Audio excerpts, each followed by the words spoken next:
Vamos começar? Vamos lá, pode botar online.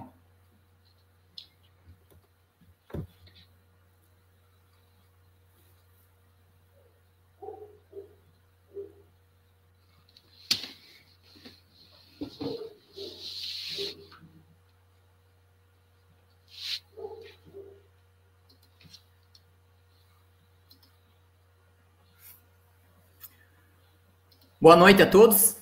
Estamos, então, dando início à nossa live sobre produção de alimentos conservados de forrageiras hibernais e a importância na dieta de ruminantes. Esse aqui é um tema muito importante que vem crescendo, né, a importância e também a participação em muitas propriedades do sul do país. E para tratar desse assunto, para falar muito, apresentar um pouco do seu conhecimento para nós aí, nós temos a participação do professor Michael Neum, que eu fico muito agradecido pela sua participação, professor, e com certeza vai ser muito proveitoso para todos que tiraram esse tempinho um pouco do descanso para aprender um pouquinho mais. Então, boa noite, professor. Boa noite a todos aí que já estão entrando na live. Uma satisfação aí receber o convite junto da empresa Nucides, uma empresa parceira, junto lá no setor de pesquisa, na Universidade Estadual do Centro-Oeste, em Guarapuava, no Paraná, onde eu coordeno um grupo lá de mestrandos, doutorandos, e a nossa principal linha de pesquisa lá é trabalho com alimentos conservados. Em especial está no verão cultura do milho, e no inverno nós temos aí feito uma sequência de trabalho aí nos últimos 10 anos na área de produção de pré-secados. Perfeito, professor. Aproveitando, enquanto que o pessoal vai entrando para assistir a apresentação, aproveitar uns minutinhos antes de começar a apresentação técnica propriamente dita, nós vimos conversando justamente alguns minutos atrás, né, professor, como esse tema de pré-secado, de forrageiras hibernais conservadas.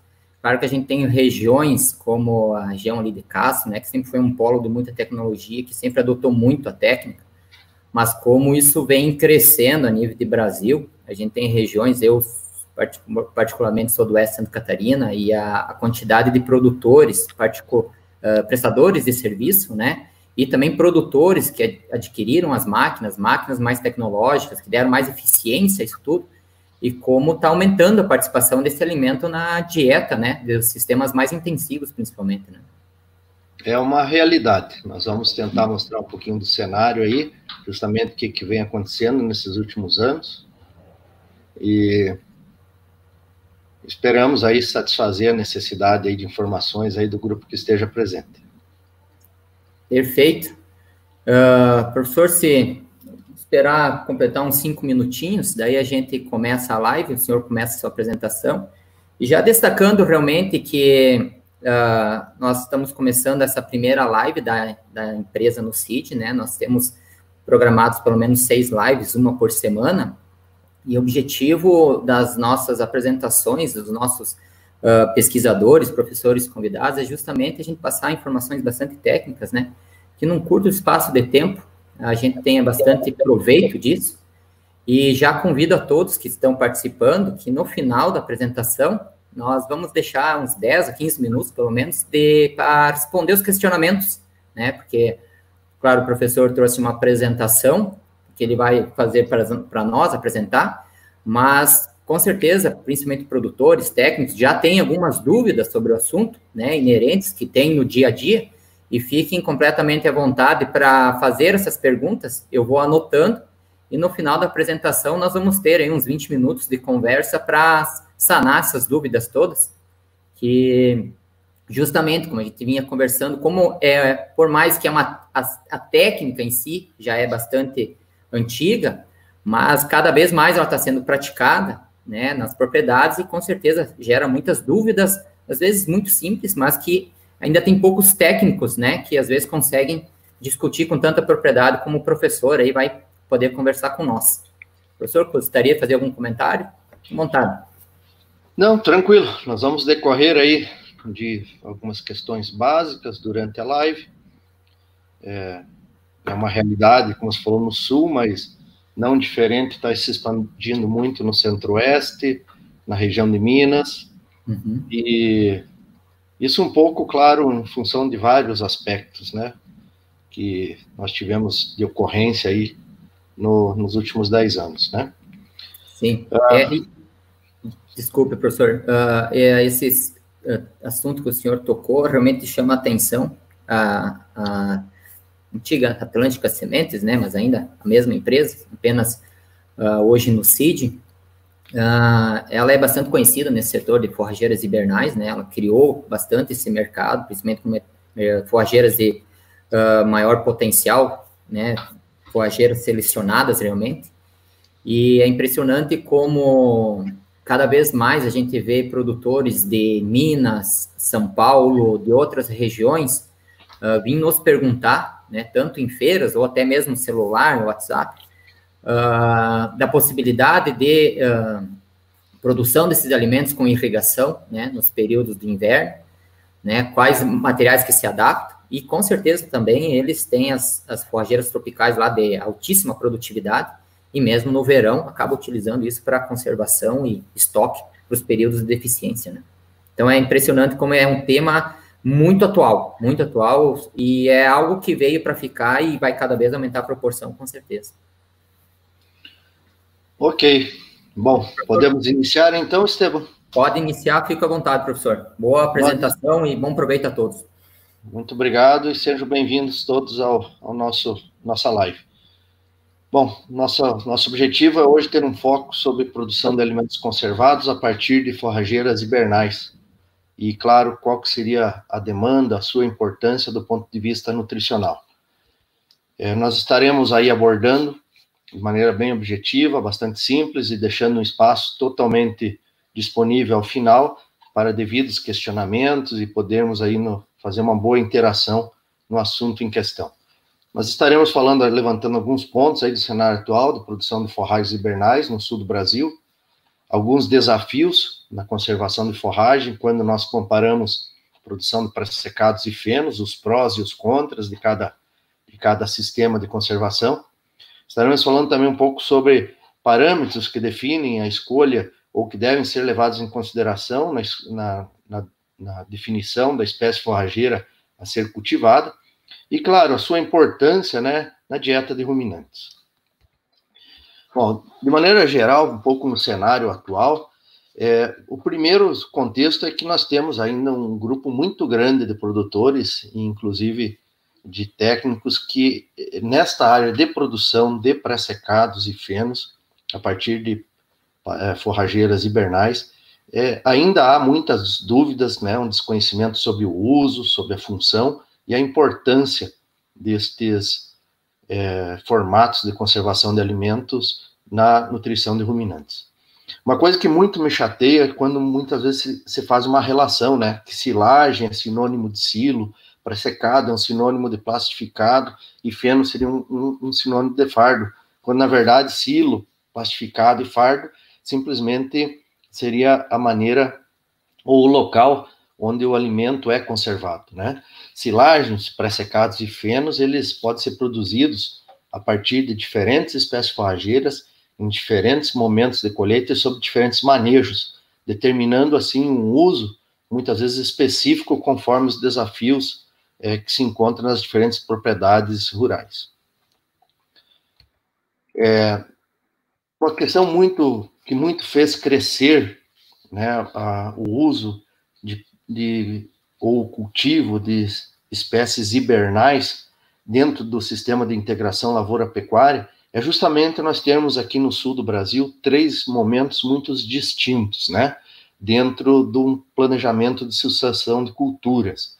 Nós temos aí a questão, muitas vezes, um período de março a agosto, um período para executar a semeadura, manejo, colheita dessas espécies forrageiras, pensando normalmente naquela situação onde o produtor faz um cultivo de milho, ali com a semeadura no início de setembro, muitas vezes, e está colhendo lá final de dezembro, em primeira quinzena de janeiro, fazendo uma cultura de feijão na sequência, talvez uma pastagem para colocar, pastagem de verão ainda como milheto, sorgo, ou muitas vezes até um milho safrinha, conforme a região.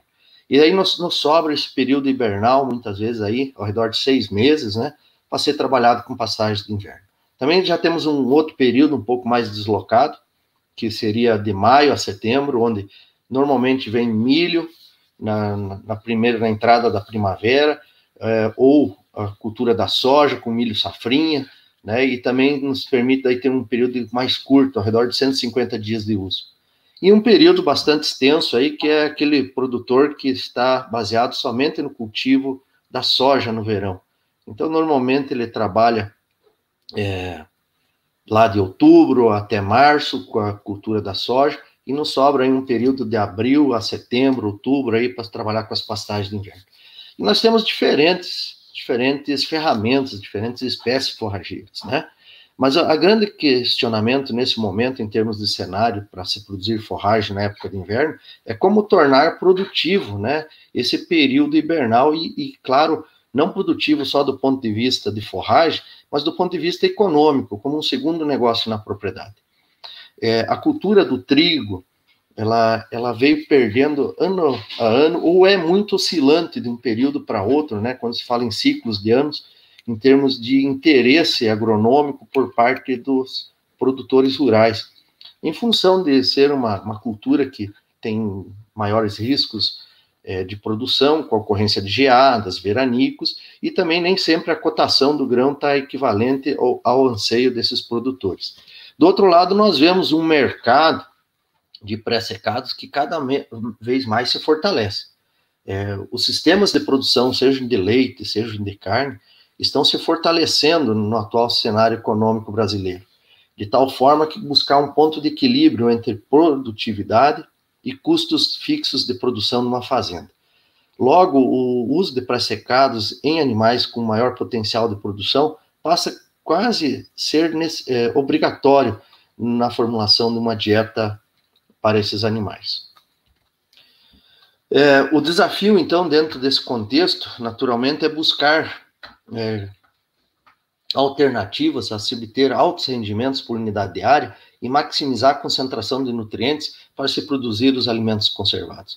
E, normalmente, nós temos que ter um foco aí sobre 3 distintos pontos para que isso venha a ocorrer na prática. Existe uma fase que vai do estabelecimento da lavoura até a colheita, propriamente dito.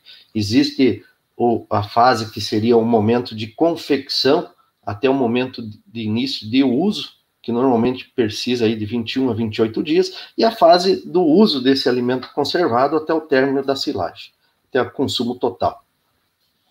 Outra questão que muito tem se levantado nessa questão de intensificação dos sistemas produtivos é a situação no sul, a presença, não só no sul, como em Minas Gerais, algumas regiões de São Paulo, que não há mais espaço para a propriedade crescer em área territorial. Então, essas propriedades, para otimizar a genética, buscar maior produtividade individual dos animais e buscar maior volume, seja de leite ou de carne produzida por unidade de área, estão intensificando a produção através do estabelecimento dos animais. E neste contexto, os pré-secados são instalações ou são sistemas de produção que necessitam ter animais aí com uma produção muito alta, né? Um ambiente como um compost barn, um freestyle, não aceita mais vacas com produção diária abaixo de 18 litros. Então, precisa normalmente uma nutrição de precisão. E aí entra o pré-secado. Aí entra os pré-secados numa conduta de otimizar a produção com saúde desses animais, otimizar também composição de leite final, para se buscar uma premiação junto aos laticínios, maior longevidade dos animais e melhoria dos índices reprodutivos, assim como tentar sempre manter presente a imunidade e diminuir os desafios metabólicos que estão presentes nesses sistemas de produção. Bom, fundamentalmente, né, no sul do Brasil, a produção de silagens pré-secado tem um destaque em relação à questão de produção de fenos, devido à ocorrência equilibrada de chuvas que nós temos aqui. Existem, sim, veranicos, mas períodos muito curtos, né? E esse processo, então, ele é muito rápido em relação à fenação, né? A produção de silagens pré-secadas. E isso reduz significativamente as perdas de campo, por ser um processo rápido, de grande facilidade, de se conseguir planejar as fases de produção em termos de corte, emurchecimento, enleiramento, recolhimento e a ensilagem propriamente dita. Isso, muitas vezes, com o feno não é possível em ambientes onde há presença rotineira de chuvas ou a umidade relativa do ar é muito alta, como ocorre aqui no sul do país. Então, normalmente, por mais que se planeje com a cultura do feno, existe um momento máximo de ponto ideal de colheita nas diferentes espécies forrageiras. E muitas vezes nós estamos naquele período, um período chuvoso ou um período de alta umidade, que de cada 10 cortes praticados, normalmente não se tem aquela produção de um feno de alta qualidade, mas sim de uma palha resultante no final do processo em função das intempéries. Se nós pensarmos em vantagens do uso de silagem pré-secada e fenos, primeiro, ambos são alimentos de alta aceitabilidade pelos animais. Buscamos uma categoria, uma classificação nesses alimentos como um volumoso, mas um volumoso proteico, um volumoso de alta capacidade tamponante. Há necessidade de se ter a produção, seja num pré-secado ou de um feno, para você conseguir estabelecer padrões de qualidade, um teor mínimo aí de 14%, para que esse alimento realmente tenha uma relação direta com a questão de digestibilidade de fibra e numa condição que se mantenha a sua composição física, né? Levando, então, a trazer o conceito aí como sendo uma fonte de FDN fisicamente efetiva, onde tem ação direta na taxa de ruminação e modulação contínua da fermentação ruminal, determinando, assim, pelo maior consumo de fibra longa, uma estabilidade de digestão dos alimentos num período de 24 horas. É um alimento também que melhora muito a qualidade de mistura em vagões entre os diferentes ingredientes da dieta total. Pode se transformar também numa segunda fonte de renda adicional ao produtor rural. Existe um mercado hoje fantástico para fenos e pré-secados, né? O estado do Paraná é conhecido já como estado grande exportador de fenos e pré-secados para outras regiões do Brasil. E o processo de produção de pré-secados em relação ao processo de fenação é vantajoso por resguardar a composição do alimento mais próximo possível do dia da colheita. Então, e por ter menores perdas aí de processo. Com relação a algumas desvantagens, algo que deve sempre ser considerado é o custo de produção. Este tem que ser ajustar às necessidades nutricionais e de desempenho do rebanho a ser alimentado por esses alimentos. Um pré-secado hoje, um feno de alta qualidade, eles possuem hoje um valor, em termos de quilo de matéria seca, igual ou muitas vezes, conforme a região do Brasil, superior a 1 quilo de concentrado aí de excelente qualidade. E propriedades com vagões limitantes ao processamento, ao ajuste de tamanho de partícula, exigidas na dieta total, isso muitas vezes pode estar sendo comprometida a qualidade final desse material em relação à função no organismo animal.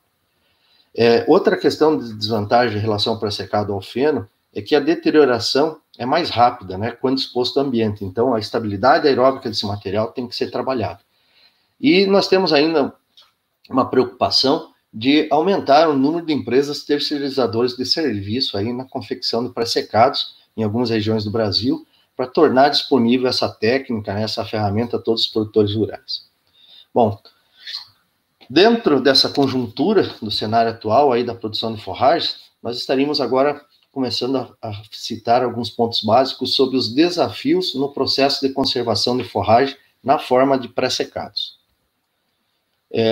Quando a gente fala em feno, esse é o cenário atual, né? O produtor se prepara para fazer um produto de qualidade, a qual nós vemos aí do lado direito da tela um material verde com uma composição com alta concentração de nutrientes, muito aceitável pelos animais, e do outro lado aquela tentativa de se fazer um feno de qualidade, onde um tempo de exposição maior ao campo, muitas vezes devido às variações climáticas da região do cultivo, determinando a perda quase que total da qualidade final do material resultante, servindo o material somente do ponto de vista físico para ser inserido nas dietas dos animais, perdendo totalmente o mérito nutricional qualitativo. Né? Quando nós desejamos trabalhar com pré-secados, nós temos que entender que existem diferentes categorias de alimentos ou que as forrageiras podem ser armazenadas. né? Então, silagens, normalmente, nós damos preferência para alimentos volumosos energéticos serem conservados nesse sistema, onde o teor de matéria seca do alimento pode variar de 30% a 45%. No caso de pré-secados, obrigatoriamente, nós estamos pensando na produção de um volumoso proteico e não energético, um volumoso de baixo teor de amido, e um volumoso que tem que, daí, obrigatoriamente possuir um bom manejo agronômico, e existe uma relação muito grande da idade do vegetal com a qualidade de fibra e concentração de proteína nesse vegetal. E devemos estar fazendo um pré-emurchecimento ou uma pré-secagem desse material para adquirir teores de matéria seca entre 46% e 65% para um bom processo de armazenamento. A necessidade desse teor de matéria seca justifica-se no contexto de preservação de nutrientes ou evitar perdas por ocorrência de fermentações secundárias, como veremos um pouco mais à frente. Ainda temos uma terceira categoria hoje para se trabalhar com volumosos no Brasil, do ponto de vista de conservação, que seriam os pré-fenos. Pouco trabalhado no Brasil, mas visa a conservação de forragens com os teores variando entre 66% a 84%. E neste ponto, normalmente se utiliza mais o uso de aditivos químicos para a conservação do alimento.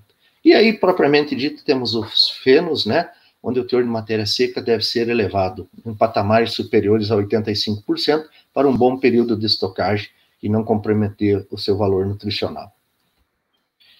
Cada processo, né, seja se nós buscamos aí a produção de uma silagem, de um pré-secado, de um pré-feno, de um feno ou de uma palha, existem diferentes procedimentos a se executar.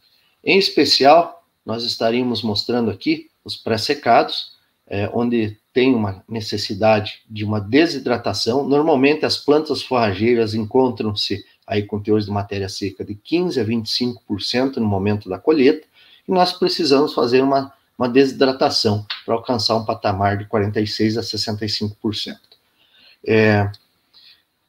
Existem tecnologias hoje com o uso de dessecação à base de glifosato, com produtos registrados junto ao Ministério da Agricultura para dessecação da área e promover colheita direta, mas essa não é a mais usual. Normalmente nós temos que promover o corte do material e a desidratação a campo para depois fazer o recolhimento, né?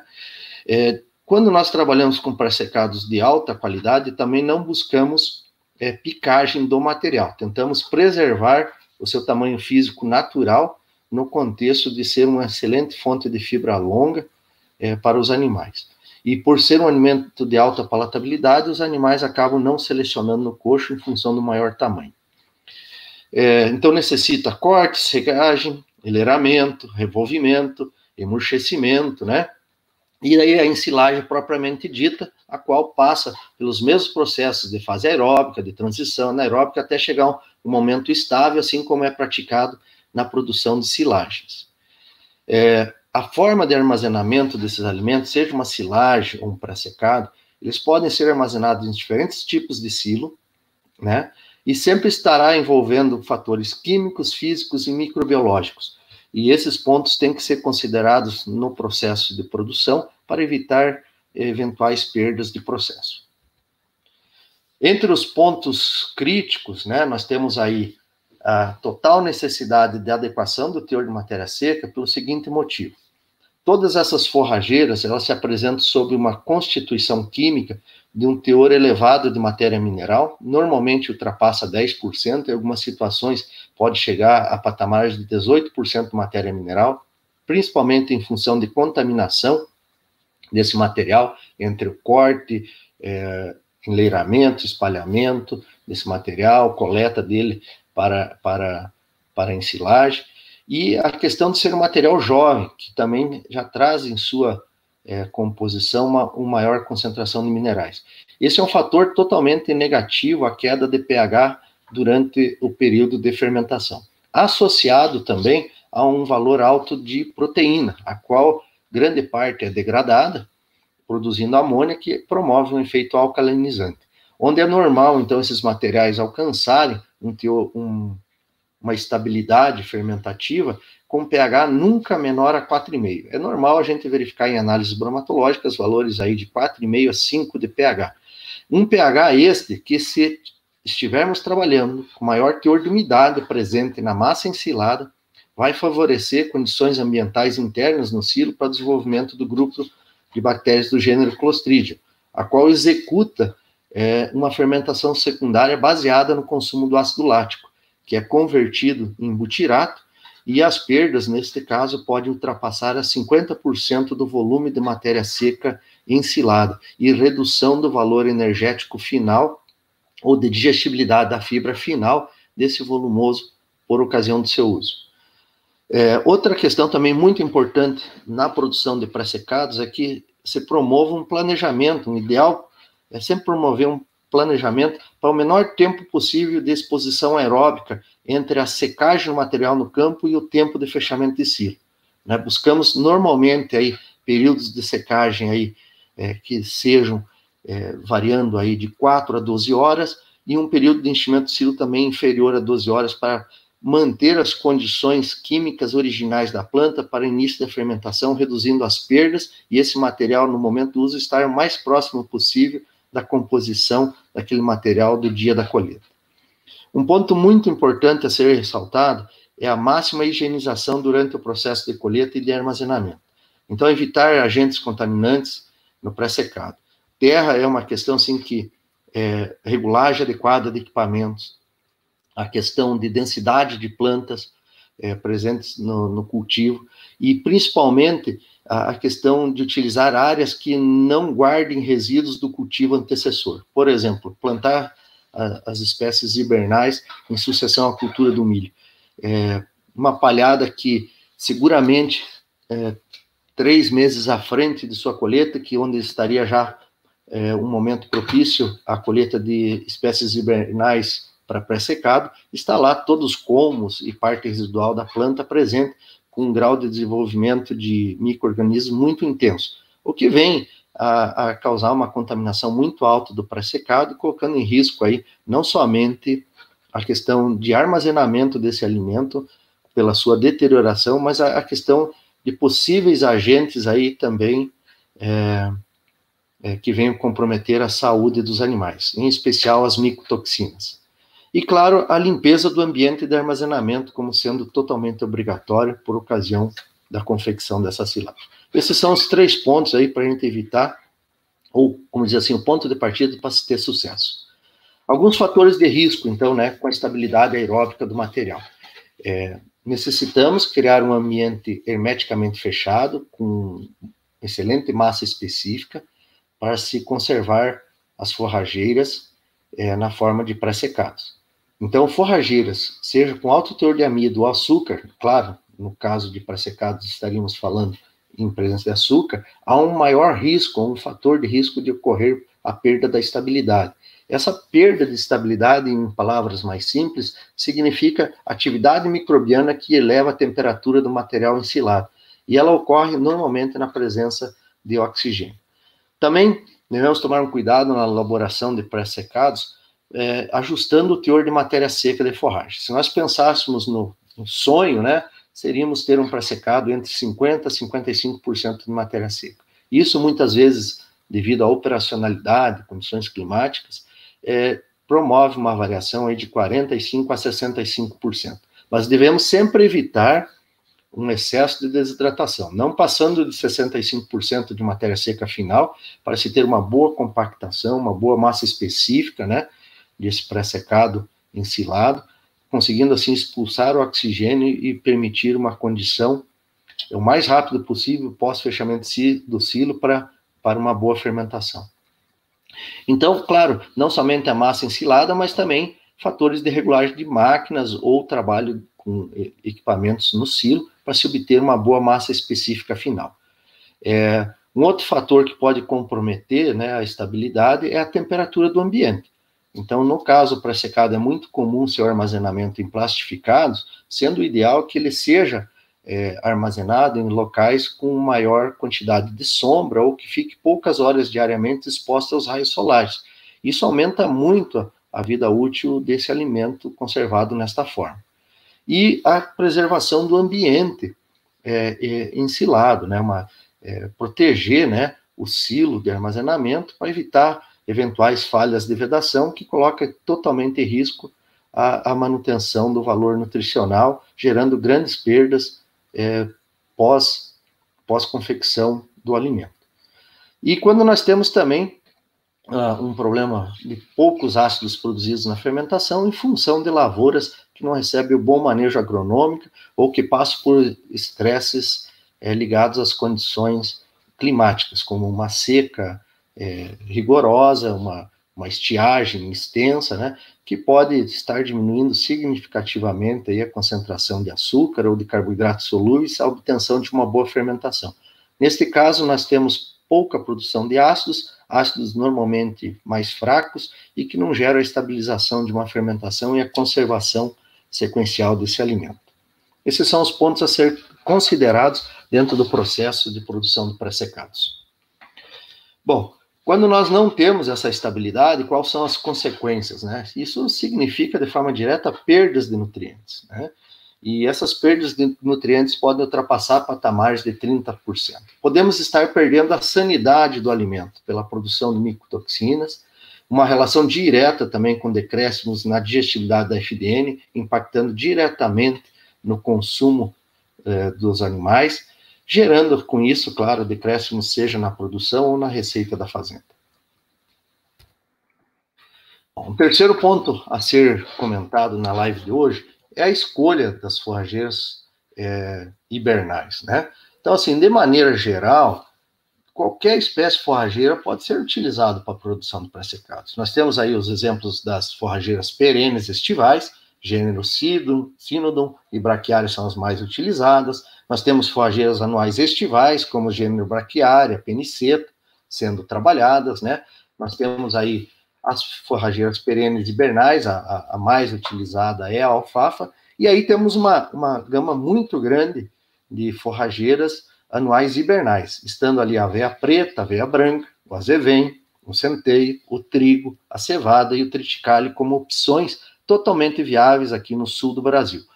Muitos das aveias, dos cultivares de azevém e centeio hoje presentes também nas diferentes empresas de melhoramento, assim como na empresa Nucid, estão sendo trabalhadas e com excelente grau de adaptação na região de São Paulo, Goiás e Minas Gerais. Bom, primeiro ponto a se escolher, qual será a espécie forrageira a ser selecionada para a produção de uma silagem pré-secada.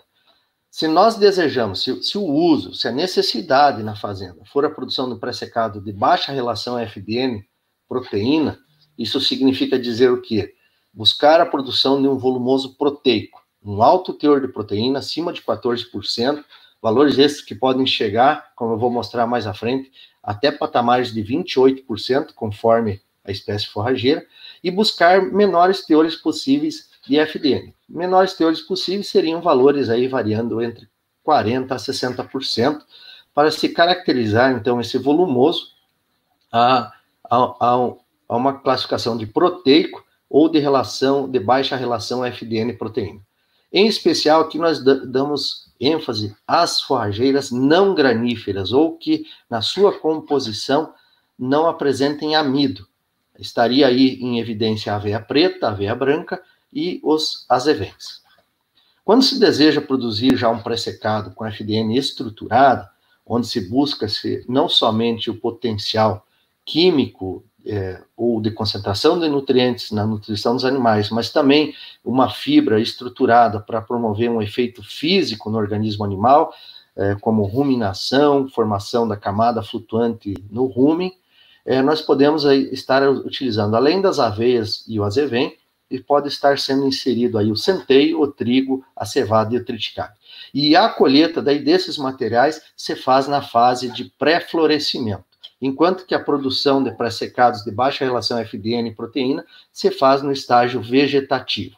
Então, normalmente, quando nós temos um volumoso proteico de baixa relação FDN e proteína, nós estamos falando daquele momento de colheita que teremos ali entre 2.500 a 3.500 kg de matéria seca acumulada por hectare, numa idade muito jovem da planta, que pode estar ocorrendo aí entre 50 a 70 dias pós-emergência.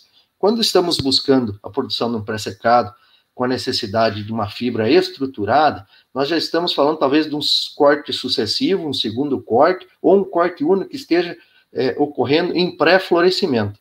Um pré-secado, neste caso, que irá ter uma maior FDN, uma FDN um pouco menos digestível, mas uma redução bastante significativa, encontrado valores aí que estão entre 12% a 16%. No entanto, uma maior acumulação de matéria seca por unidade diária.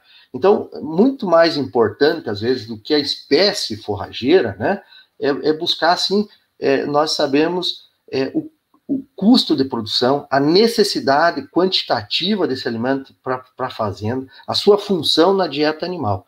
E daí, nesse contexto, todas as espécies ali têm espaço para serem colhidas no pré-florescimento.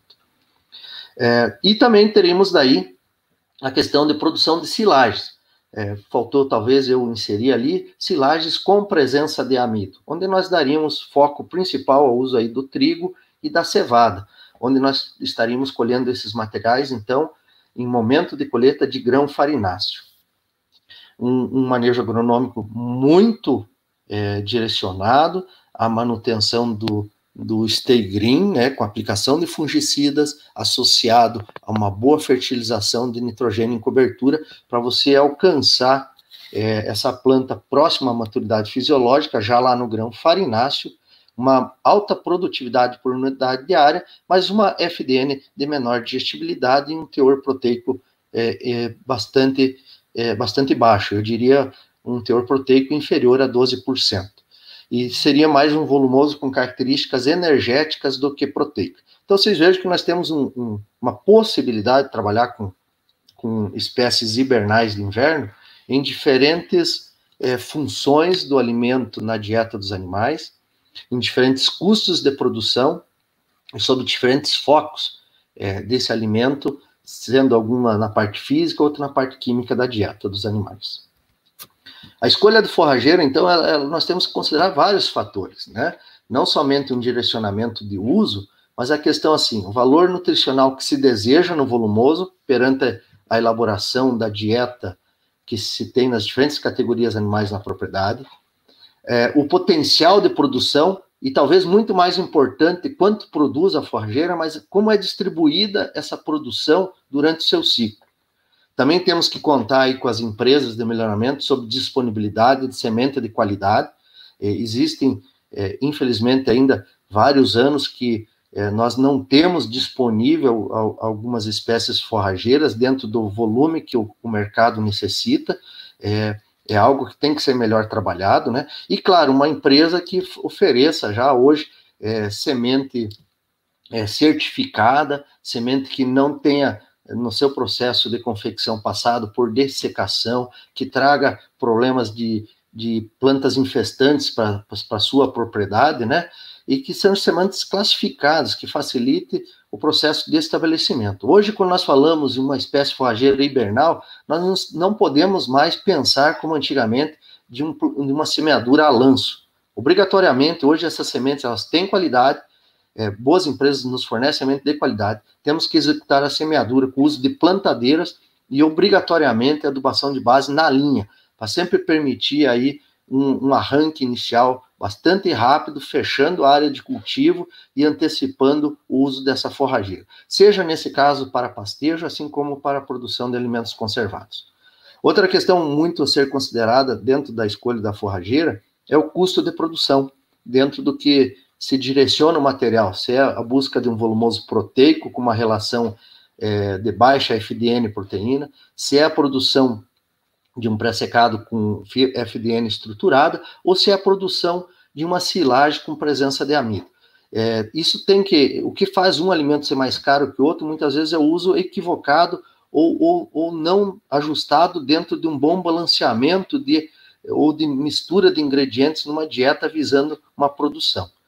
Claro, também temos que buscar aí a escolha de uma forrageira com boa adaptação aonde vocês desejam cultivá-la, né? As condições edafo e climáticas. Eu estou em Guarapuava, uma região bastante fria, uma região que está a 1.200 metros de altitude, E aqui hoje nós tivemos, no relato aí dos últimos 7 anos, uma frustração muito grande com as aveias, em relação à ocorrência de algumas geadas mais severas, onde praticamente dizimou as lavouras de aveia por ocorrência da geada, a qual hoje nós promovemos a substituição por centeio, a qual é uma espécie totalmente tolerante, né, ou totalmente resistente a geadas, não comprometendo aí muitas vezes o planejamento forrageiro da propriedade. Então isso é apenas um exemplo, né, não existe a espécie forrageira melhor ou pior, mas cada qual possui suas características fitotécnicas, né, ou fisiológicas em si, que determinam esse maior grau de adaptação nas diferentes condições de solo e clima que nós encontramos aí no Brasil. E claro que a escolha dessa forrageira tem que estar dentro de um objetivo do alimento na dieta, uma quantidade a ser oferecida e dentro de uma realidade de desafio nutricional. Aqui nós vemos aqui, então, os extremos, né? Uma planta forrageira, sendo trabalhada aí com o corte no estágio vegetativo, sendo emurchecida, e você tendo ali ao lado um pré-secado resultante de excelente qualidade. E aqui à frente já vocês estão vendo uma planta forrageira hibernal, em fase já se aproximando do ideal da colheita, do grão farináceo. Vejo com um status visual, né, um stegrim presente em função do excelente manejo agronômico, passando muitas vezes por um corte direto, quando dessecado com glifosato, ou sendo também cortada, havendo a necessidade de uma pré-secagem, para se ter uma silagem resultante. Normalmente, os materiais, quando trabalhados em grão farináceo, não necessitam da secagem a campo, sendo corte direto. Isso reduz muito os custos de produção e a parte de mecanização nas propriedades. Aqui um outro exemplo, né, de um pré-secado bem ensilado, outro já com problemas com fermentações secundárias, e aqui o uso, a constituição, né, o uso numa dieta. Vocês vejam que passa a ser uma dieta, assim, do ponto de vista visual, bastante grosseiro, mas de alta aceitabilidade por parte dos animais. Uma boa mescla de ingredientes, né, evitando seleção de coxo. Aqui um pré-secado de alta qualidade, aqui já um feno de excelente qualidade, e aqui uma palha, né, mostrando que o alimento pode ser conservado nas diferentes formas. Bom, o que eu pretendo mostrar agora para vocês? Não estarei falando sobre todos esses números que estão aparecendo na tela, são tabelas bastante carregadas. Eu quero dizer para vocês que, desde 2013, nós intensificamos nossos trabalhos aqui junto ao Núcleo de Produção Animal, junto ao curso de mestrado em agronomia, produção vegetal e em ciências veterinárias na área de produção animal, em trabalhos com forrageiras hibernais para a produção de pré-secados. Tivemos ali o Carleto, o Vrobel, o Carneiro, o Rosto, o Santos, né, o Venâncio, do Covatti, o Ecker Júnior, a Pontarolo, a Silva, a Matiula, entre alguns orientados nessa fase aí desses últimos 7 anos, que trabalharam com diferentes forrageiras hibernais. Está ali o trigo, a aveia preta, a aveia branca, nós vamos encontrar o centeio, o triticale, vamos estar trabalhando aí com cevada, e aqui promovendo nos diferentes objetivos dessas dissertações e teses, junto aos programas de pós-graduação, colheitas em estágio vegetativo, em estágio pleno vegetativo ou de grão farináceo. Onde a gente observa, então, dentro de todas essas tabelas, na forma de um resumo, que quando nós colhemos normalmente uma forrageira em estágio vegetativo, para a produção de um volumoso proteico, com uma relação de baixa FDN proteína, se obtém aí entre as diferentes cultivares e manejos que foram praticados nesses trabalhos de pesquisa, como sistemas de corte, níveis de adubação nitrogenada empregado, métodos de desidratação para corte direto do material, avaliação de diferentes cultivares, relação de economia entre soja e alimento conservado no inverno. Mostrou esse trabalho do Santos, que em determinados anos nós obtemos aí a possibilidade de equalizar ganhos econômicos equivalentes à soja no verão com a venda de pré-secados, né? Tivemos aí trabalho do Venâncio com eficácia de fungicidas para se trabalhar em manutenção do valor nutricional. Trabalhamos com diferentes estandes onde mostrou em cima de aveia, de azevém, que não é uma maior população inicial de plantas que promove maior produção e qualidade. Trabalhamos com diferentes épocas de colheita para ver o impacto da idade sobre a digestibilidade, sistemas de corte associado à aplicação de fungicidas e assim por diante, né? Esses trabalhos mostraram, de maneira geral, que quando colhido, independente da espécie forrageira ou do sistema de manejo agronômico aplicado a essas forrageiras, se consegue colher algo aí no primeiro corte ao redor de 2.598 quilos de matéria seca por hectare. Veja que uma variação muito grande, gente, entre as diferentes espécies forrageiras e manejo. Muitas vezes eu posso estar colhendo 500 quilos por hectare, como posso estar já colhendo aí por volta de 55, 60 dias pós semeadura desses materiais, até 5 quilos de matéria seca. Veja que é um ciclo bastante curto para se gerar uma alta produtividade. Um segundo corte seria executado sucessivo ao primeiro no vegetativo, seria o pleno vegetativo. Veja que o segundo corte sempre reserva uma maior produção. Esse pleno vegetativo, nós teríamos aquela situação de não estar definido ainda o florescimento. Se uma dica eu pudesse deixar junto ao público que está presente na live, é que não colhe uma forrageira em estágio de florescimento. Ou ele deve ser colhido do pleno vegetativo até pré-florescimento. Quando a gente fala pré-florescimento, não é como muitas palestras ou como indicação que eu já vi muito presente aí no campo, que se considera de 10% a 20% de panículas ou espigas emitidas. Esse é o pior momento que nós teríamos aí para executar a colheita, porque nós teríamos aí nenhum pré-secado de fibra estruturada e muito menos uma silagem com presença de amido. Basicamente, eu iria caracterizar esse alimento em fase de pleno florescimento como palha, um alimento que tem pouco espaço na dieta de um animal produtivo, sob um alto custo de produção por ter baixo mérito nutricional. Vejo que no mesmo estágio de pleno vegetativo, nós podemos ter, por ocorrência de estresses ou falhas de manejo, ou neste caso induzido aqui nos nossos trabalhos, uma baixa produção, como também podemos chegar a produções aí, ó, que se equivale até a cultura do milho no verão em várias regiões do país, como um trabalho que evidenciou a possibilidade de chegar a 14 toneladas de matéria seca por hectare. Isso aqui nós estaríamos falando já num período aí de colheita entre 80 a 105 dias pós-emergência, normalmente o segundo corte da forrageira. E temos também trabalhos ali, que na média esses trabalhos mostraram, quando colhido na fase de grão farináceo. Uma média aí de 5 toneladas de matéria seca e variando aí de 1,5 tonelada a 11 toneladas quando colhida no grão farináceo, neste caso, sob cortes sucessivos. E gerando aí possibilidades, né, de planejamento forrageiro dentro de uma média aí, dentro desses sistemas, de 6.000 quilos por hectare de pré-secado. Em algumas situações, 2.000 quilos, em algumas situações, podendo chegar a 13.000 quilos de pré-secado por hectare.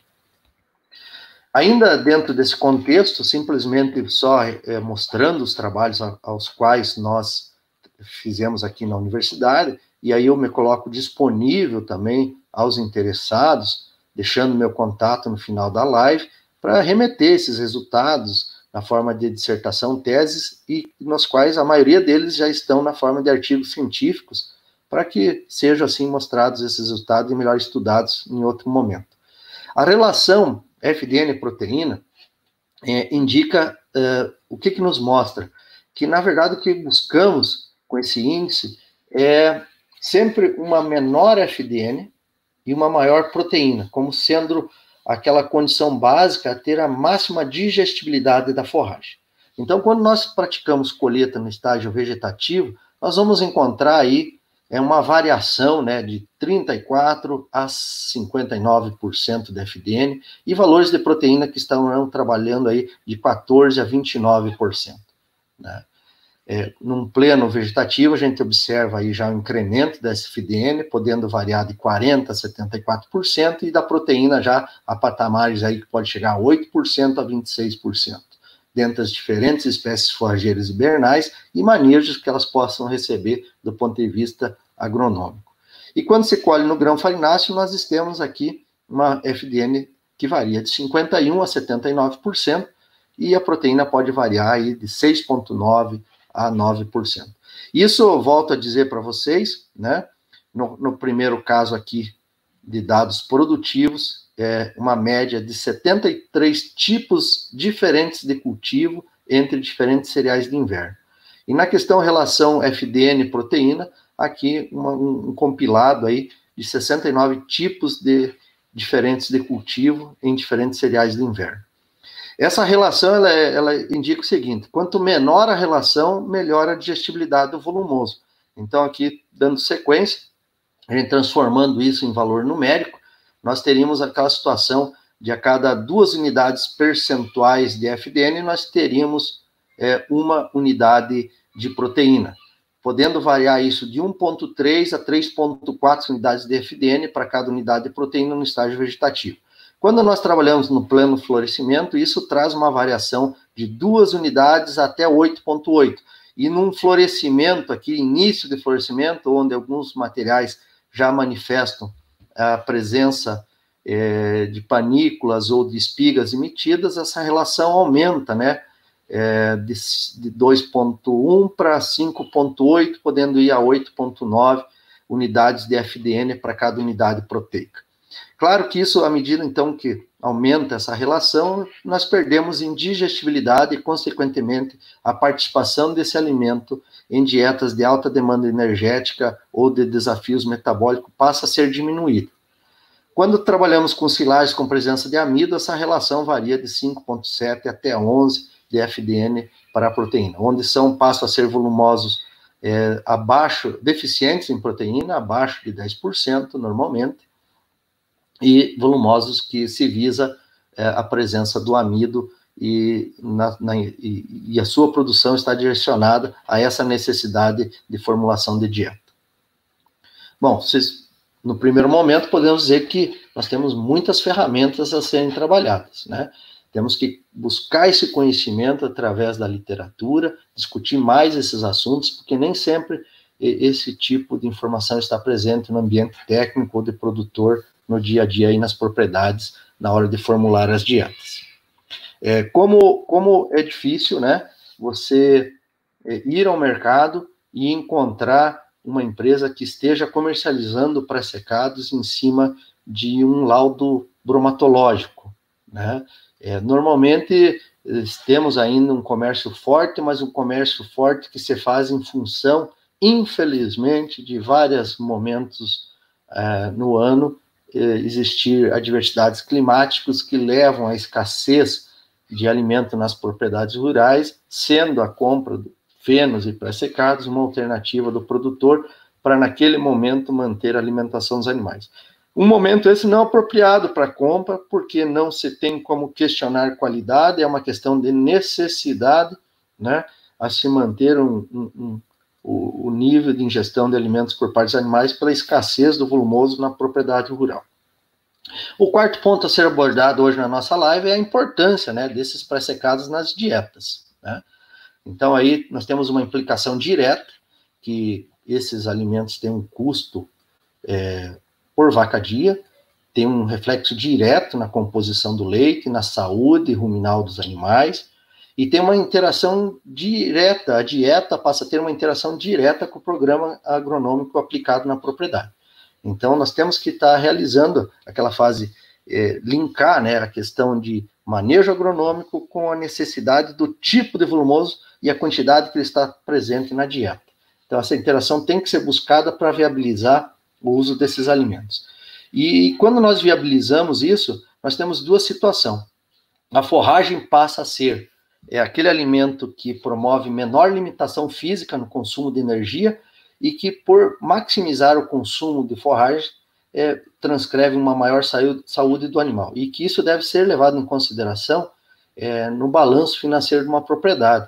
em redução de problemas veterinários, sejam de ordem metabólica, né, redução de problemas reprodutivos, né, e melhoria na qualidade do leite, que isso gera um fator a mais de renda no final para o produtor. Também uma produção mais longeva desse animal dentro desse contexto. Então, assim, a FDN nada mais é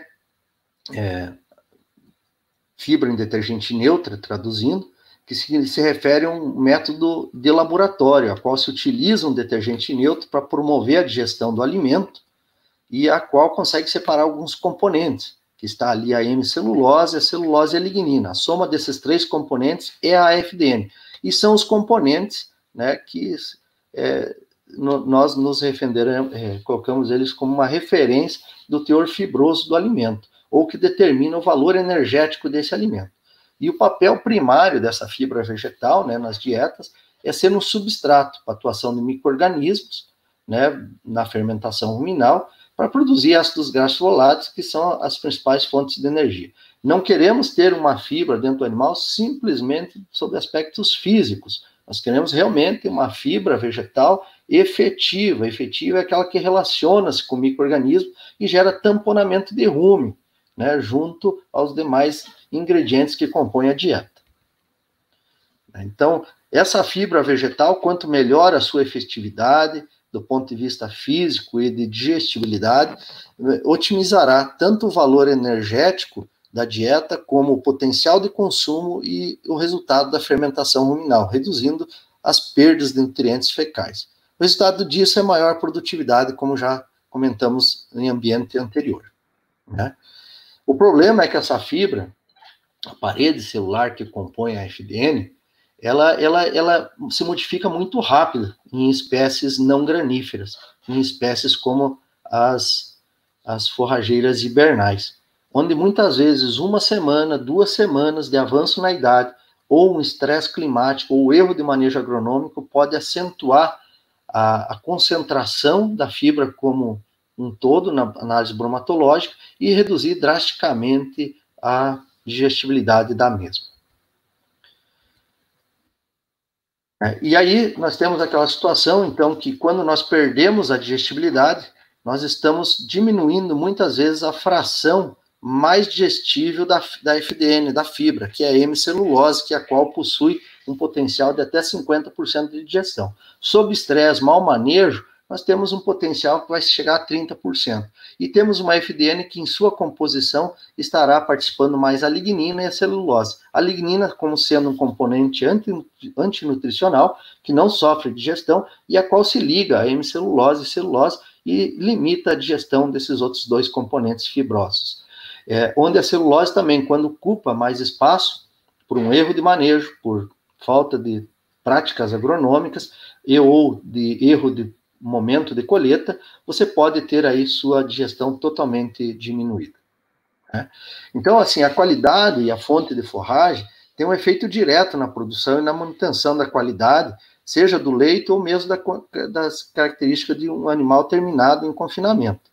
O que a gente não pode confundir, muitas vezes, que uma dieta mal formulada, com inferência equivocada, que a forragem é responsável, né, pelo aumento da gordura do leite ou do acabamento das carcaças. Muitas vezes nós estamos usando uma fonte de fibra que está inapropriada aos desafios dos animais e não estamos conseguindo alcançar teores desejáveis de nutrientes no leite, os sólidos totais não está sendo aumentado e muito menos o grau de acabamento de carcaça. E essa daí é uma inferência equivocada, simplesmente olharmos para a forragem ela como uma fonte de fibra. Haja visto que eu já mostrei para vocês que a forragem pode ser colhida em distintos momentos e ter análises bromatológicas totalmente diferenciadas e que devem estar ajustadas aos desafios da nutrição dos animais na fazenda.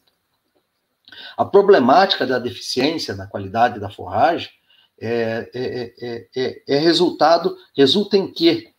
Sob ambientes práticos de campo. Resulta aí ocorrências de acidose ruminal, ocorrência de abscessos no rumen, no fígado, problemas de laminite, torção de abomaso pós-parto, limitação de consumo ou de produção de leite e de carne, modificação na taxa de passagem dos alimentos, diminuindo a digestão dos mesmos, gerando perdas fecais de outros ingredientes na dieta, modificando a taxa de digestão e aproveitamento desses nutrientes e diminuição do teor de gordura no leite ou no acabamento das carcaças, né? Bom, uma forragem de alta qualidade tem a função de promover a manutenção de uma manta de fibras entrelaçadas flutuantes no rumen, que passa a ter uma função muito importante dentro do organismo, que não somente é a ruminação, como muitos assim trazem, né, a importância da fibra. Mas nós temos aquela questão de retenção de partículas de menor tamanho, para se buscar maior digestibilidade. Nós temos a questão de uma constância maior de movimentos peristálticos no animal, que movimenta a dieta, que promove a formação do bolo alimentar, que estimula com isso também a ruminação.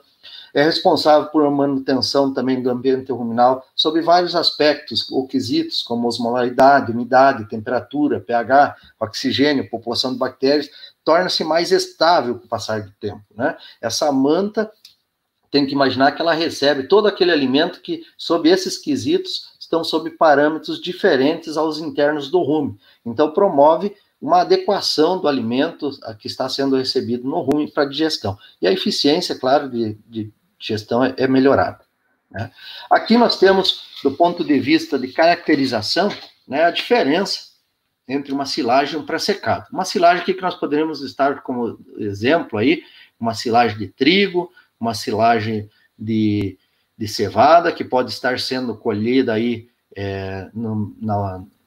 em altura de 50% a altura da planta, que você pode ter um nível nutricional muito próximo a uma silagem de milho. Em relação ao pré-secado, que seria aquela forrageira que está no estágio vegetativo ou pleno vegetativo. Então, verifique-se primeiro que a questão do teor de matéria seca é diferenciado. Essa matéria seca ela tem que estar acima de 45%, por uma questão de promover uma inibição por menor atividade de água na massa ensilada ao gênero Clostridium, para assim nós evitarmos fermentações secundárias. O gênero Clostridium, estando sob condições de alto pH, acima de 4,5, numa condição de bom substrato, condição anaeróbica e atividade de água, passa a deteriorar o alimento. Essa necessidade não se faz presente em silagens com presença de amido, visto que o pH conseguido no final da fermentação está sob patamares abaixo de 3,8, o que já inibiria esse gênero de micro-organismo deletério às condições de armazenamento. Vejam que o teor de matéria mineral ele chega a ser 2 a 3 vezes superior à de uma silagem. O valor proteico também é de 3 a 4 vezes. Vejo que, em termos de teores de fibra em detergente neutro e fibra em detergente ácido, estão dentro dos mesmos parâmetros. O que muda é que, normalmente, pré-secados têm uma alta digestibilidade da parede celular, enquanto que silagens têm uma limitada digestibilidade. Silagens têm presença de amido, é um volumoso energético, alta densidade energética, enquanto que os pré-secados têm média energia digestiva. Nesse contexto, você classificaria sempre uma silagem como um volumoso energético, que tem efeito químico na dieta, e seu efeito químico físico normalmente depende do grau de processamento das partículas. Enquanto que um volumoso proteico ele é considerado como altamente tamponante, fonte de fibra efetiva, fisicamente efetiva, de alta digestão, tem efeito químico porque é preservado o tamanho da partícula e tem também efeito químico no rumen de alta digestão. Nesse contexto, a gente tem utilizado nas dietas, em desafio de vacas leiteiras, ou conforme variações de sistemas de produção, a silagem, ela participa,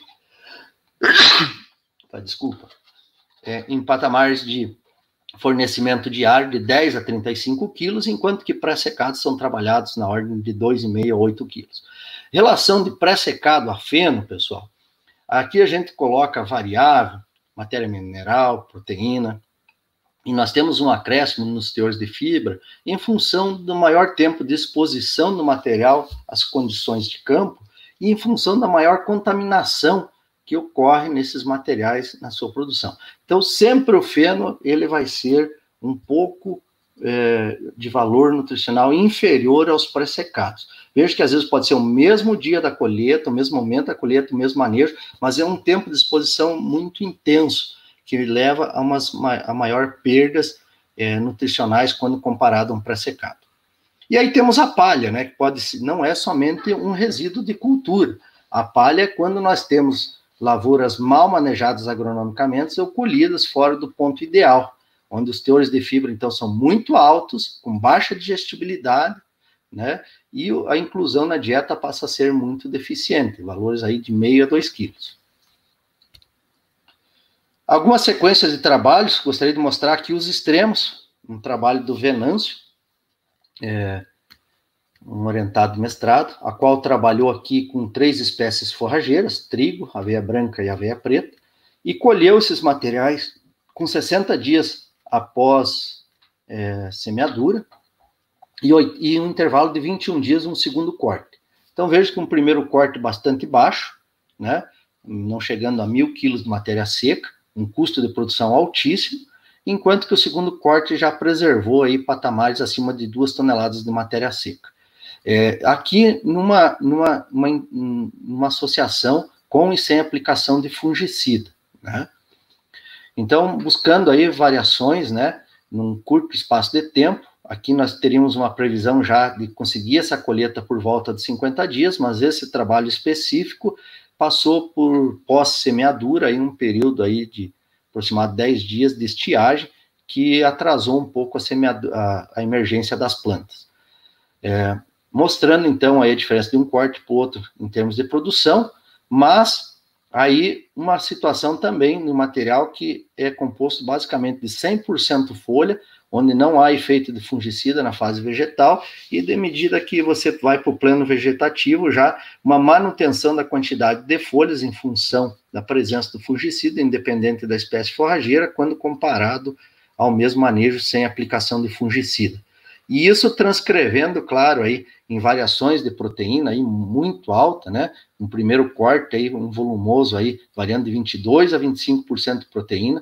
Aqui já um efeito do fungicida presente, em função da classe de fungicidas que nós usamos, que foi a base de piraclostrubina, do grupo das estribirulinas, onde esses fungicidas, além de proteger a planta de doenças ou ter um manejo preventivo à ocorrência de doenças, ele também tem um efeito que a gente diz de manter a planta mais verde por aumentar a eficiência do nitrogênio na fisiologia da planta.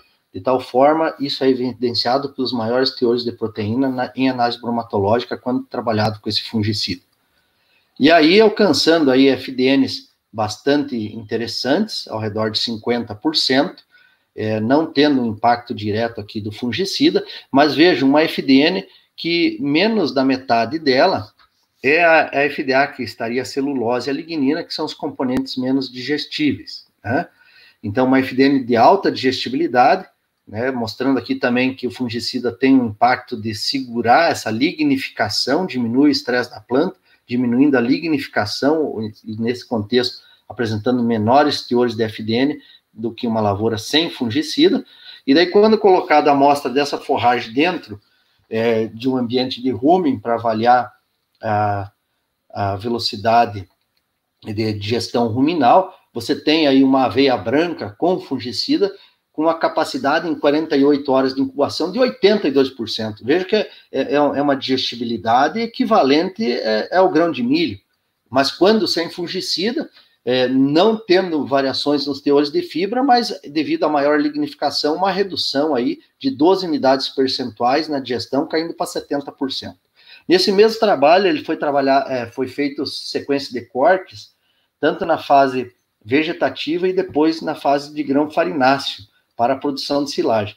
Aqui mostrando o trigo e a aveia preta, então sendo direcionado à produção de uma silagem com presença de amido, onde o trigo é responsivo à questão do melhoramento genético para doenças de final de ciclo, e a presença do fungicida somente favorecendo aí apenas 3 unidades percentuais na digestão em 48 horas de incubação ruminal. E a aveia preta, uma silagem sem amido, uma silagem com pouca presença de grãos, né, mostrando que com o fungicida teve a capacidade de assegurar ainda uma capacidade de gestão da fibra sob uma idade avançada de 45%, porém sem aplicação do fungicida, uma perda muito acentuada aí para patamares de 29%. E um outro trabalho aqui, que estava no grupo, avaliando aí diferentes cultivares de azevém, o LE 284 sendo considerado como aquele azevém comum, ainda muito presente nas propriedades, aquela semente mais barata, que tem uma variação muito grande em qualidade de semente, que é difundida entre produtores, e 2 materiais aí já com alto potencial genético, né, de seleção, e uma semente de qualidade sendo entregue no mercado, aí, como o Ribei e o Baragaqui, né.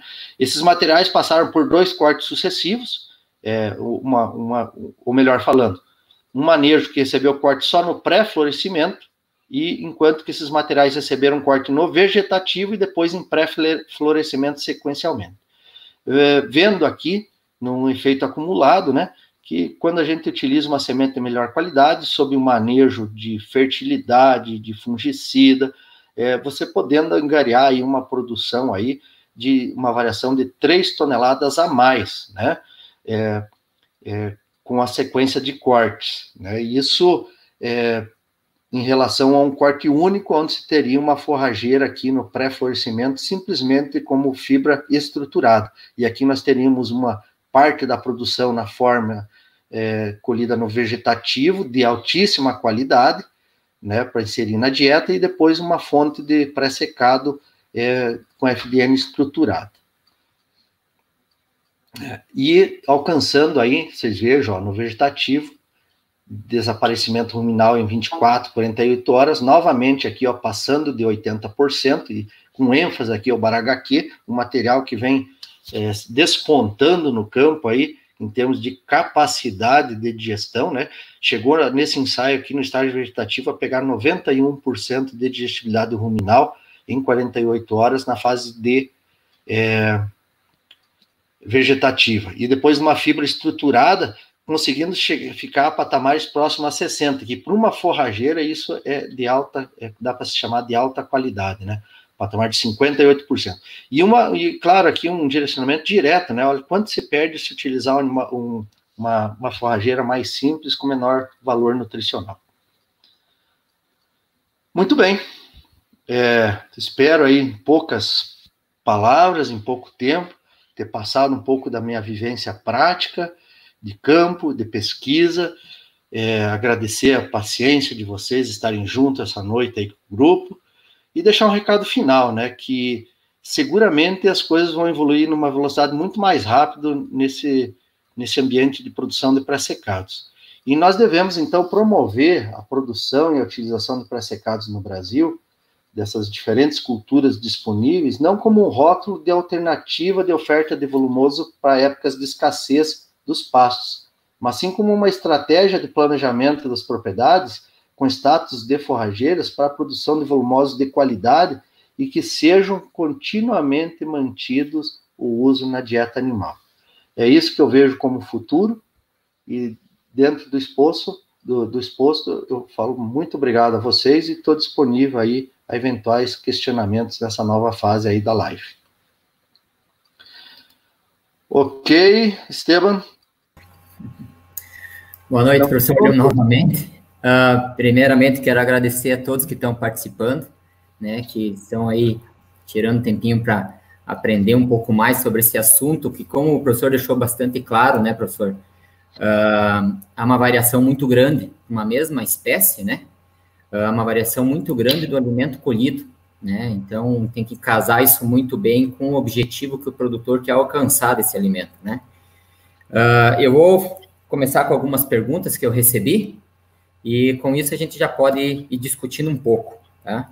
A primeira pergunta aqui é do Anderson Queiroz, de Pato Branco. Ele pergunta um pouco, a pergunta é bastante grande, vou tentar dar uma resumida, sobre a produção de pré-secado na fase vegetativa, né, priorizando aí essa questão da relação com FDN e proteína, que o professor enfatizou bastante, né, um alimento de alta qualidade, com o uso de produtos químicos para colheita direta, se é possível, se estão fazendo, e qual a técnica mais ideal para isso ser feito corretamente. Bom, seria, pelo que eu entendi, um corte no vegetativo com finalização da cultura. Isso. Isso se pratica normalmente quando se tem curto período de espaço no inverno. E, basicamente, Anderson, eu não recomendaria você promover a dessecação química, neste caso, no estágio vegetativo, porque você vai ter uma forrageira aí acima de 80% de folhas, né? E muitas vezes você não vai estar alcançando aí um valor próximo de acumulação de matéria seca, que o ideal seria aí 2.800 a 3.500 quilos de matéria seca, para uma máquina conseguir um corte perfeito. Como a estrutura da planta tem pouca lignina, pouca celulose, esse material ele vai acamar no período de desidratação.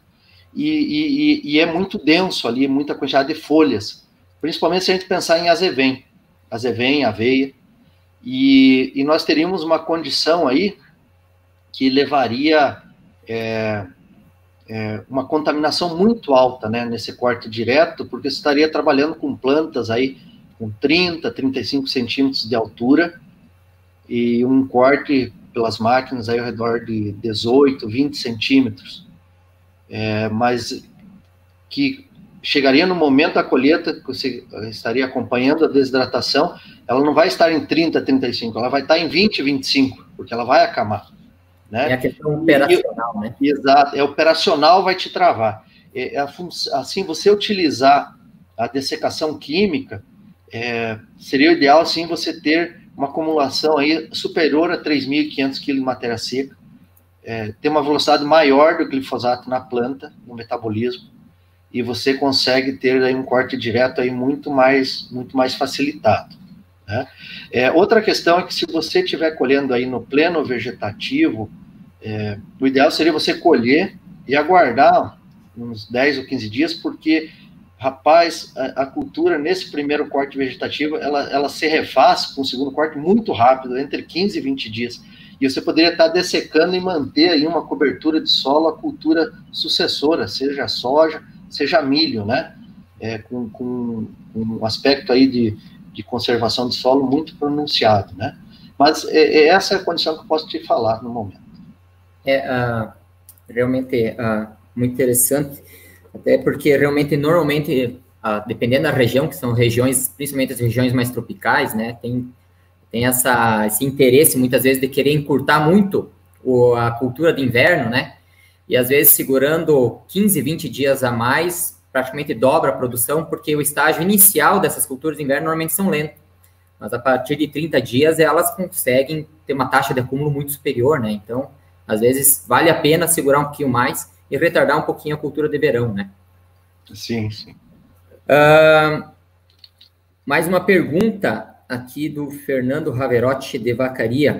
Ele pergunta sobre a questão se o mercado já vem selecionando as pessoas, produtores que comercializam pré-secado e feno, em questão de qualidade, principalmente, né? E se o senhor vê uma preocupação dos produtores que comercializam, se o senhor vê uma preocupação em melhora da qualidade do produto ofertado, já que principalmente no início, se entregava muito produto de baixa qualidade e com alto valor.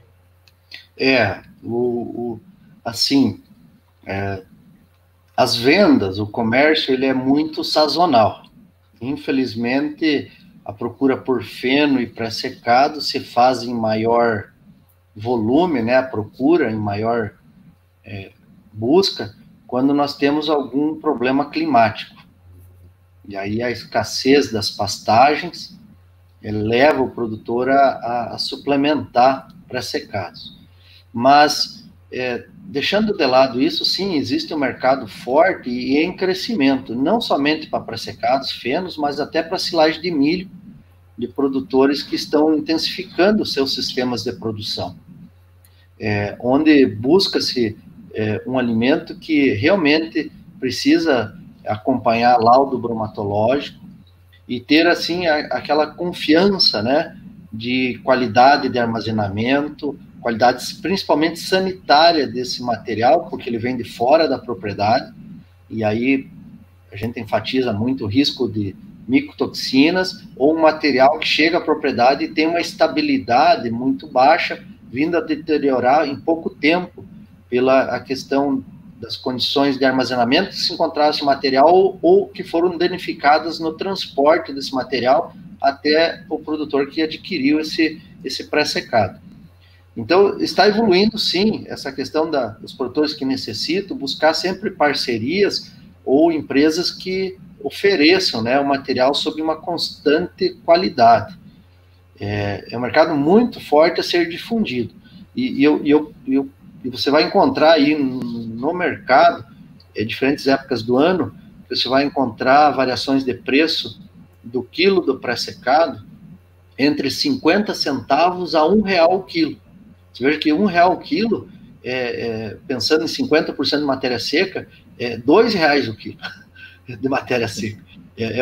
Seguramente vai ser o ingrediente mais caro da dieta. Então, realmente, ele tem que estar ajustado a uma nutrição de precisão, aquela condição mesmo que muitas vezes, em termos principalmente de fibra fisicamente efetiva e de digestibilidade de fibra, não é conseguida com o volumoso principal da fazenda, que na maioria das ocasiões é a silagem de milho, né, ou de sorgo lá, que estão presentes sobre uma fibra processada demasiadamente, ou que tem um vagão que destrói com ela entre a desensilagem e o oferecimento aos animais, na mistura de ingredientes, ou mesmo que não recebeu aqueles tratos agronômicos que preservassem a digestibilidade da fibra, que é um desafio maior, né, na produção de silagem de milho, por ser uma espécie granífera.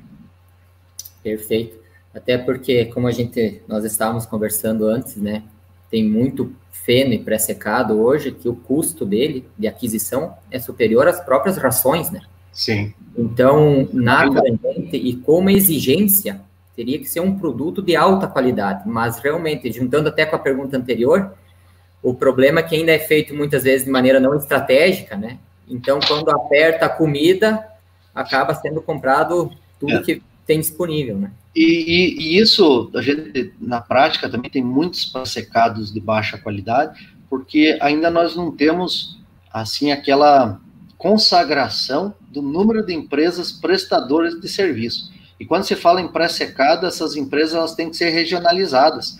Não dá para ser como as prestadoras de serviço de silagem de milho, porque silagem de milho, vocês sabem como que é o ambiente. O cara faz uma rota, né? E o milho estando no ponto não, ele está passando naquela região, ele tenta confortar o produtor naquele período que vai ficar na região, mudando a ordem dos produtores para acertar o ponto de colheita. Agora, veja que o pré-secado é um pouco mais complexo, porque envolve o corte e envolve o emurchecimento. Então, muitas vezes a companhia não anda com todos os equipamentos, às vezes estão trabalhando 3 ou 4 propriedades simultaneamente, fazendo corte, enleiramento, espalhamento, a outra está fazendo o ensilamento propriamente dito. Então, nós precisamos estimular, né, produtores rurais que busquem aí eu diria assim, como que seria um segundo negócio dentro da fazenda, que pode ser a prestação de serviço. Você está comprando uma máquina, muitas vezes, de valor agregado, que, diga-se de passagem, caiu muito o preço, as patentes, o valor das patentes nos últimos anos, né, por essa globalização da economia, mas que, às vezes, é um valor muito agregado perante a área de produção que você tem na fazenda. E você pode estar, então, você suprindo a sua necessidade e tá trabalhando aí com uma gama aí de 20, 30, 40 vizinhos, ou naquela região, né, prestando serviço. E isso, uma condição fantástica, que nesta prestação de serviço, é muito usual hoje o terceirizador ficar entre 40% a 50% do volume produzido pelo seu trabalho. E ele consegue ter, então, não somente a sua atividade na fazenda suprida, mas ele pode estar canalizando uma fonte de volumoso de outras propriedades para aumentar o número de animais na sua propriedade ou entrando direto no comércio de comercialização desse pré-secado. E esse é fantástico no sentido que é um setor que muda um pouco dos demais na parte de agrícola, né? Porque normalmente se precisa muita terra para produzir muita comida, né? E nessa questão de pré-secado, de forrageiras hibernais, encaixa normalmente num período que é muita disponibilidade de área e muita área completamente ociosa, né? Que muitas forrageiras são implantadas simplesmente por cobertura de solo. Então, o prestador de serviço, ele não necessariamente precisa ter muita área, ele pode simplesmente fazer parcerias com vários produtores ao redor dele, que já disponibilizam essa forrageira, que vão ter ela de toda forma. E o próprio produtor também se beneficia, porque ele não ia ter renda nenhuma dessa cobertura de solo, né? E com pouco investimento, ele pode tirar uma receita bastante significativa, né? Isso está acontecendo, tá? Cada dia mais toca o celular, cada dia mais a gente vê técnicos falando sobre essa questão também de preservação de solo, de buscar maiores índices de produtividade. Está tudo ligado, na verdade, né, Estevam? Essa questão. Exatamente. Não mais somente naquele contexto de produzir volume, mas é o que eu preciso, né? Eu sempre digo que a escola da nutrição, ela se fez de forma errada. Muitas vezes a gente sempre tem o volumoso lá, feito de qualquer maneira, e daí tentamos ajustar a dieta ao que os animais precisam, com a fração concentrada, uso de aditivos, né? Quando, na verdade, a gente deveria estar planejando a produção da forrageira dentro do que gera uma dieta mais saudável, uma dieta maior aceitabilidade e que vá de encontro, né, à redução de custos de produção e que nos desafios que se tem na genética atual, seja para a produção de leite e carne, supra, né, o que o produtor deseja em termos de produção de leite ou de carne, né, de estar buscando patamares mais altos de produção individual nos animais. Perfeito, isso encaixa perfeitamente. Outra questão é assim, né, eu acho que tem que colocar bem claro que eu não sou o tipo do profissional que defende o sistema de produção. Uhum. Quando eu estou hoje falando de pré-secado, não quer dizer que eu sou contra o pastejo. E eu não aceito, por exemplo, um produtor, um técnico dizer que um pré-secado é mais caro que uma pastagem na forma de pastejo. Claro, existem as operações. Eu estou querendo dizer que é uma das formas de se trabalhar com produção de volumoso. E que muitas vezes esse processo de conservação de forragem pode ser justamente uma ferramenta para melhor manejo das pastagens na forma de pastejo, porque sempre você vai ter, mês após mês, variações de taxa de acumulação de matéria seca por unidade de área. E você promovendo muitas vezes uma colheita estratégica, você dinamiza, né, aquela questão de pastejo rotacionado, de buscar sempre a altura de entrada, a altura de saída adequada, para tentar manter uma constância de dieta e de consumo, né, via pastejo.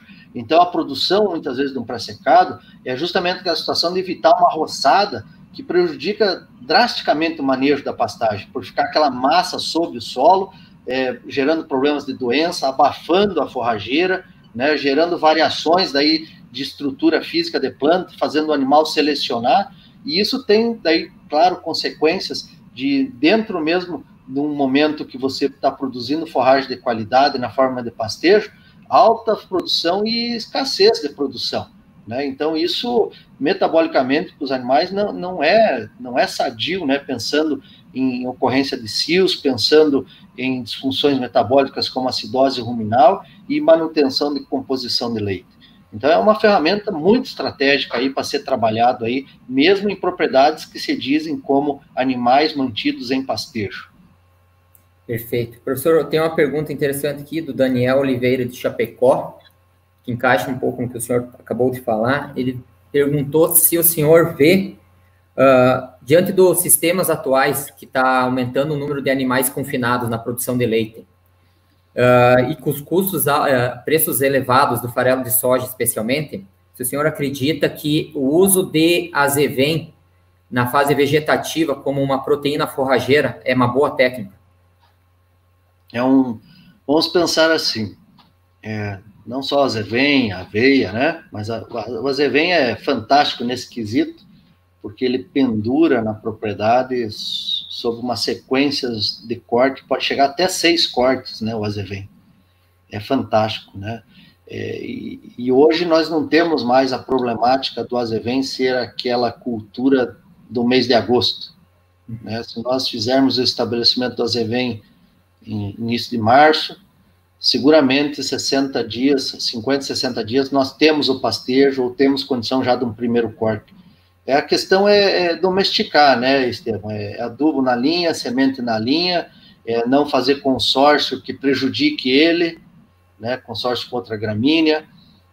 São questões, antecipar a fertilização nitrogenada, né? É você adequar o manejo agronômico a ele estar presente, e aí você consegue fazer até 6 cortes sucessivos aí, com intervalo entre 15 e 18 dias. Quer dizer, é uma cultura que daí também se mantém mais estável nutricionalmente.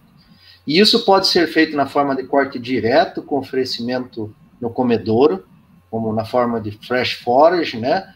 Pode ser, claro, conduzido uma produção de pré-secado de qualidade.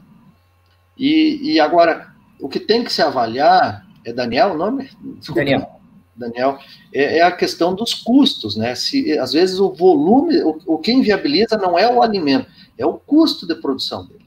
Então, claro que vocês viram que eu mostrei uma tabela ali dos ranges utilizados. Eu acho difícil você sustentar uma dieta em termos de custo com mais de 8 quilos de pré-secado, né? Isso seria um pleno vegetativo. Se você trabalhar com 2,5 kg a 3 quilos de um material vegetativo, tem um custo mais alto, mas daqui a pouco os benefícios que ele vai te trazer na dieta como um todo, paga ele e você nunca mais vai deixar de utilizar, porque o dia que você tirar esse pré-secado da dieta, vai começar a aparecer vários problemas que inerentemente foram apagados ou foram diminuídos pela presença desse alimento na dieta dos animais. Perfeito, até porque muitas vezes é associado simplesmente como proteína, mas uma grande vantagem é justamente... Isso, nesses estágios nós vamos ter aí um azevém, cara, puxa vida, eu nem posso atuar ele sob uma maior dose, porque a proteína dele facilmente está acima de 20%.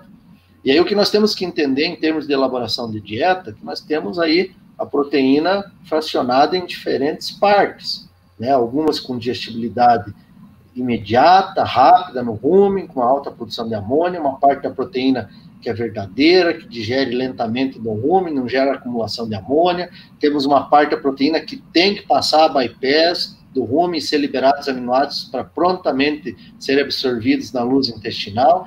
E daí, num caso, quando você trabalha com forrageiras muito jovens ou com intervalos curtos de colheita, você tem que tomar cuidado com o valor proteico final da dieta, no contexto de, claro, essa menor idade, intervalo curto entre cortes e um teor alto de proteína, predominantemente estar uma maior concentração de nitrogênio não proteico, na fração A, no ácidos livres, dipeptídeos, peptídeos, que são degradados rapidamente à amônia, e a absorção ruminal pode enriquecer muito o nitrogênio ureico sanguíneo, né? Levando a patamares muitas vezes arriscados aí a reprodução e a qualidade do leite. Então, nesse contexto, a fonte de proteína na dieta tem que ser monitorada, muitas vezes terá que ser trabalhado com algum farelo de soja especial, que foi um farelo de soja bypass, que sofreu um tratamento para ter uma liberação mais intestinal do que degradação ruminal, ou mesmo, né, adequação do concentrado do ponto de vista energético, né, frente a essa disponibilidade maior de amônia, mas com uma redução de proteína. Que talvez, hoje, antigamente, dizia assim que a proteína, a pastagem, quanto mais proteína, melhor. Na verdade, hoje nós temos uns monstrinhos aí no campo, né, que tem um risco alto, inclusive, de intoxicação por excesso de amônia. Então, de nitrato, e aí nós temos a situação de um mau funcionamento ruminal por excesso de proteína. Então, hoje não é exagero dizer para vocês que na cultura do azevém, quem trabalha sobre pastejo ou sobre uma inclusão de material colhido a campo com pronto oferecimento, ou mesmo de um pré-secado no vegetativo, que tem uma inclusão alta na dieta, tem que trabalhar com rações comerciais ou formulação de concentrados caseiros, que muitas vezes estão num patamar de 14%, no máximo 16% de proteína, onde o mérito do concentrado passa a ser muito mais o valor energético, a taxa de degradação dessa energia para equalizar com essa sobra de proteína, para você manter status sanitário do animal e impulsionar leite, impulsionar ganho de peso dos animais, né, em recria ou pré-confinamento lá nesse ambiente de alta proteína. Perfeito. Até porque é algo recorrente, né, professor? Por exemplo, os animais entrarem nas pastagens hibernais de inverno, né? E o produtor, às vezes, manter a ração de 22%, 20% de proteína que ele vinha do verão e causa um desbalanceamento enorme e um custo exagerado em proteína que não precisava, né? E o problema é que, nesse momento de alta proteína, a vaca responde muito em produção, porque ela tem uma fibra de alta digestibilidade que não impacta em consumo. Sim. Então, assim, a vaca responde em produção, mas começa a responder em produção de que forma? Muitas situações deficiente em energia ou numa energia que está ajustada na dieta à falta de uma fibra mais estruturada, que leva a uma disfunção metabólica, que é a acidose. Ou você coloca numa condição extrema de alcalose. O problema você começa a se colher daqui 40, 50 dias, com irregularidades de cio, perda excessiva de condição corporal, e isso muitas vezes culmina com a entrada da primavera, que o produtor é mais fácil de associar ao incremento de temperatura, a redução da qualidade do leite e da produção, do que exatamente uma disfunção metabólica que você causou pelo excesso de proteína, por uma dieta mal balanceada na fase anterior. Né? Então, a gente tem que entender isso, que todos os nutrientes têm seus limites. Não, saímos daquela fase, né, de quanto mais, melhor. Quanto menos, melhor, conforme o grupo de nutrientes, né? Então, assim que deveria ser formuladas as dietas, né? Ver o objetivo, a função, o uso desse volumoso na dieta, tentando buscar sempre uma coerência, né, de formulação, a manutenção da saúde ruminal, dos índices reprodutivos, da composição do leite, de manutenção de condição corporal, para se explorar uma produção sustentável, né, porque a gente vê muito, assim, entrada de inverno, produtor retirando silagem do coxo porque tem a pastagem de inverno, reduzindo o concentrado, e ele está determinando daqui 3 meses, 4 meses, uma gama muito grande de problemas relativos à nutrição do animal. Problemas esses que muitas vezes é o ladrão de lucro do produtor, né? Sim. Eu costumo até dizer às vezes, nos nossos treinamentos, tudo, que o azevém, nesse sentido, com a silagem de milho, é uma combinação fantástica, né? Porque um é energético, né? É um casamento quase perfeito, digamos assim, né? Pouca coisa tem para ser alterado para dar uma dieta quase perfeita, né? Professor, nós estamos já aí com 1h40 quase. Poxa. Além de ser o nosso trabalho também, de certa forma, a nossa paixão, então, se deixar, nós quase vamos lá pegar uma cervejinha e continuamos o assunto. Eu gostaria aí que o professor fizesse, talvez, suas considerações finais e depois eu faço o fechamento também. E já desejar, agradeço muito aí a sua disponibilidade. Eu tenho, na verdade, um agradecimento a fazer a NuCid, em seu nome aí, Estevam, por confiar na universidade, confiar no grupo de pesquisa, a qual permite a gente fazer trabalhos em conjunto e evoluir essa área de pré-secado. É a primeira empresa de forrageiras que me procurou, ou que a gente conseguiu trabalhar com ênfase a produção de alimentos conservados e não só atender demandas de pastejo. Então, fico muito feliz com isso. E eu coloquei aí a apresentação do slide final, né? Com meus contatos, telefone, e-mail, a qual alguém necessitar de uma informação extra, eu posso estar repassando sequencialmente. E nesse momento que a gente vive, né? Só temos, eu acho, que agradecer a cada dia que se passa, né? Naquela diferenciação do que é o pessimista e o que é o otimista, né? Eu acho que as redes sociais, a comunidade política, a responsabilidade do cidadão brasileiro, né, independente da classe social, do partido político, do time de futebol, da religião que ele está, ele não pode se colocar no lado do pessimista, né?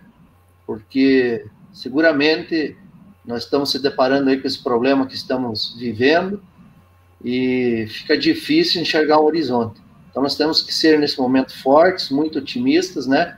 E tentar transformar esse momento de dificuldade em uma possibilidade de crescimento. É isso que eu acredito, É isso que, dia a dia, me faz levantar cedo, não desanimar. A vida profissional virou um caos, né? Muitas viagens canceladas, muitos compromissos, muitos congressos que a gente gostaria de estar presente e não estamos. Estou longe dos meus alunos. Hoje, para mim, é um dia de extrema felicidade poder estar falando com um grupo de pessoas, porque eu gosto muito de estar em contato com as pessoas, discutindo assuntos técnicos, e muitas vezes essa forma online, às vezes ela é fria, é calculista, né? Enfim, só agradecer vocês aí pela oportunidade. Hoje fiquei muito à vontade em falar de um assunto que é a minha área de pesquisa. Fantástico, professor, perfeito, e eu acho que o seu slide de finalização aí é ótimo, até porque eu costumo dizer que nem o pessimista gosta de ficar do lado de outro pessimista, né? Porque mesmo que os dois vão ficar reclamando o tempo todo, os dois vão para casa incomodados porque só teve assunto ruim. Então, não há dúvida, todo mundo gosta de ficar ao redor dos otimistas, porque os assuntos sempre se fala 5 minutos do problema e logo se procura a solução, né? E é isso aí, eu acho que essa modernização toda da comunicação, isso tudo já existia e as pessoas não praticavam tanto, e esse período agora veio para nos provar que a gente pode fazer algo diferente e algo a mais, né? E questão dos trabalhos que a gente conduz com o senhor, também só tenho a agradecer, é muito importante ter uma equipe de credibilidade que conduza trabalhos como o senhor e a sua equipe fazem, né? E até aproveitando já, comentando um pouquinho dos trabalhos que a gente conduz, a gente já está há alguns anos conduzindo trabalho na Unicentro, com o professor Micael e o professor Sebastião. São trabalhos realmente que focam pesquisa, mas com aplicação prática, aplicação do campo, né? E os resultados vêm mostrando que realmente quem faz certo, quem investe, né, tira bons frutos. Nesse sentido, o professor mostrou um slide final que a gente tem um azevém, que é o Bar HQ, né, que é um material que a gente destina principalmente para a produção de pré-secado. Ele tem um porte um pouco mais ereto, ele é um tetraploide, muitos produtores não gostam muito de materiais tetraploides porque são mais prostrados, mais difícil de operacionalizar. Esse material, justamente, ele tem um porte um pouco mais ereto, possibilita um corte ainda na fase vegetativa, né, professor, com bom volume e com uma qualidade excepcional. Então, como aqui o colega colocou nos comentários, né, é chocolate, né, é uma digestibilidade de 90%, como o professor falou, né, é algo realmente impressionante. Então, os produtores que estão nos assistindo, técnicos, né, que têm interesse para falar, para testar o material, entre em contato conosco, né, com o pessoal da Nucid, que a gente vai assessorar, passar as informações. E com certeza, né, professor, o nosso trabalho continua, né, nossa parceria continua, continuamos estudando, aprendendo sempre mais e evoluindo junto com a pecuária, com toda essa parte de produção de alimento conservado. Show de bola. Perfeito. Obrigado pela participação de todos aí. Espero ter suprido as expectativas. Com certeza, é aquela coisa, se a gente tivesse uma live todo dia, a gente sempre teria algo a acrescentar, com certeza o senhor teria algo a acrescentar, mas já deu aí para pincelar um pouco de curiosidades para as pessoas também, os produtores, todo mundo continuar pesquisando e evoluindo. E, além disso, quero agradecer a todos que ficaram conosco até agora, né, assistindo a live, aprendendo um pouco, espero que tenha sido um conteúdo agradável para todos, né, que tenha sido uma conversa agradável para todos. Semana que vem, a gente tem mais a segunda live, que vai ser com o professor Henrique Ribeiro, da UDESC, né, de Lages, que vai falar um pouco mais sobre nutrição em sistemas de pastejo, suplementação em sistema de pastejo, algo que a gente pincelou um pouco aqui, mas com um foco principal na parte de nutrição, tanto concentrada como volumosa, em animais em sistema de pastejo. É isso aí, pessoal. Obrigado, ótima noite a todos. E agora é curtir o descanso um pouco. Tchau, tchau. Tchau para vocês. Tchau, tchau, professor.